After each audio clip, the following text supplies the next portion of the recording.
Karena puasa itu adalah melawan kedagingan.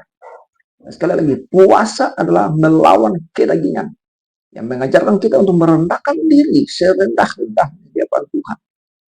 Pertama-tama saya mengucapkan selamat menunaikan ibadah puasa kepada saudara-saudara yang beragama Muslim yang sementara menjalankan ibadah puasa hari ini selama 1 bulan ke depannya. Semoga di dalam menjalankan ibadah puasa ini, saudara bisa lebih dekat lagi dengan Tuhan dalam sisi ketakwaan dan kesalehan dengan Tuhan. Dan kiranya doa saudara bisa didengar oleh Tuhan, bahkan menjawab. Nah, saudara-saudara yang diberkati oleh Tuhan Yesus Kristus, saya akan membicarakan tentang ibadah puasa menurut keyakinan orang Kristen. Dalam Matius 6 ayat 16, di sana dikatakan bahwa jika engkau berpuasa, jangan seperti orang munafik, jangan mukamu muram. Artinya begini saudara, pada waktu kita menjalankan puasa, itu artinya kita sementara beribadah, menyampaikan pergumulan-pergumulan kita kepada Tuhan, dan bergumul tentang apa yang menjadi prioritas yang merupakan doa kita. Nah, ibadah puasa juga adalah bagaimana melatih kerohanian kita untuk lebih dekat lagi dengan Tuhan. Ibadah puasa juga adalah pengorbanan diri ya seseorang untuk bagaimana bisa merasakan penderitaan orang lain dengan tidak makan seharian, dan itulah yang dilakukan oleh setiap orang percaya kepada Tuhan Yesus Kristus. Dalam artian ketika dia menjalankan ibadah puasa, dia turut merasakan penderitaan orang lain yang berkekurangan, yang sulit makan, dan sulit dalam menjalankan kehidupan setiap hari. Ibadah puasa dalam menjalankan ini, dalam Alkitab tadi mengatakan Matius 6 ayat 16, di sana jangan muka muram. Artinya begini, ketika kita muka muram, itu kita sudah melakukan kemunafikan di hadapan Tuhan.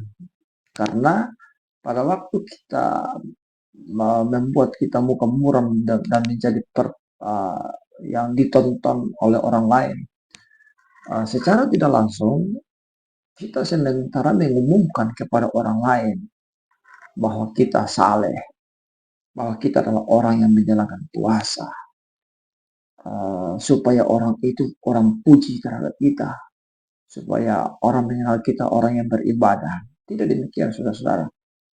Nah, kita mengatakan masuk dalam kamar, ya, kunci pintu jika kita berdoa. Itu sama halnya dengan kita menjalankan puasa. Dengan muka harus tetap berseri-seri, tidak boleh muka muram, dengan tujuan supaya orang tidak tahu bahwa kita sementara berpuasa. Artinya apa saudara? Ketika kita menjalankan ibadah puasa, yang tahu hanya kita pribadi dengan Tuhan.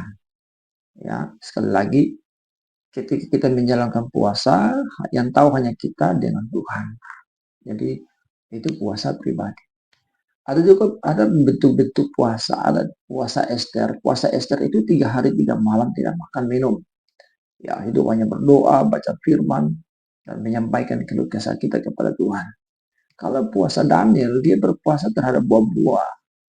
Artinya bahwa buah-buah yang segar-segar itu dia tidak makan buah-buah. Namanya buah-buah, ada buah-buah tertentu ya. Tetapi kalau soal minum, makan, dia minum. Makanan-makanan biasa dia makan dan minum. Hanya buah yang puasa. Ada yang puasa daging, sama sekali tidak makan.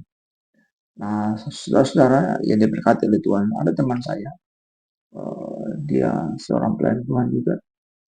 Dari 2 puasa itu dia tidak makan nasi, tidak makan daging, dan juga tidak makan telur. Apa tujuan? Untuk memperbaiki pola makan. Ya, kalau makan dulu dia badannya gede, badannya besar. Nah, tetapi ketika dia jalankan doa puasa dan sampai sekarang dia tidak makan nasi, daging dan telur, hanya badannya langsing, badannya seperti biasa dikelilingi Indonesia, ya, keliling Indonesia dalam menyampaikan firman Allah, ya, pelosok-pelosok pedesaan jalannya ringan, ya. Jadi sekali lagi, ibadah puasa yang alkitabiah adalah tidak ada kemunafikan. Ya, ibadah puasa yang tahu hanya kita pribadi yang menjalankan dan Tuhan. Gitu. Kecuali kalau misalnya kita bikin di gereja, kita kasih momen, oke, setiap hari Jumat atau setiap hari Sabtu, ayo kita berpuasa. Nah, ini kita melatih jemaat Tuhan supaya mereka tahu juga berpuasa. Nah, ketika secara umum dalam berorganisasi kita sudah jalankan mereka yang setia, nah satu waktu mereka bisa jalankan sendiri tanpa kita lakukan pendampingan. Nah, itu adalah melatih diri mereka. Nah, semoga saudara kita yang Muslim juga dalam menjalankan puasa ini, ya pada prinsipnya sama. Tujuan adalah mendekatkan diri dengan Tuhan. Ketakwaan kita lebih ditingkatkan lagi. Ya, itu dia. Nah, sekali lagi, jangan berpuasa dengan kemunafikan. Nah, persoalan orang makan di depan kita, no masalah, tidak masalah. Ya, kalau ketika kita sementara berpuasa, lalu ada orang makan di depan kita, tidak masalah. Nah, kalau kita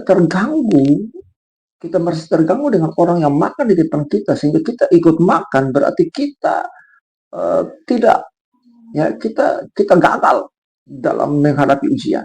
Ya, jadi orang makan, minum, merokok di depan kita, ya itu ujian bagi kita. Karena puasa itu adalah melawan kedagingan.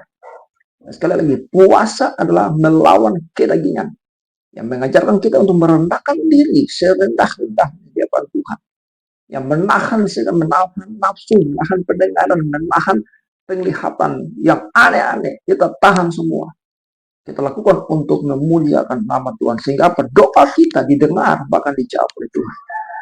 Ya, itu yang perlu saya sampaikan, kiranya jadi berkat bagi kita. Ya, Tuhan tolong kita semua, dan kiranya doa kita dalam berpuasa Tuhan jawab. Ya, Tuhan Yesus memberkati. Shalom.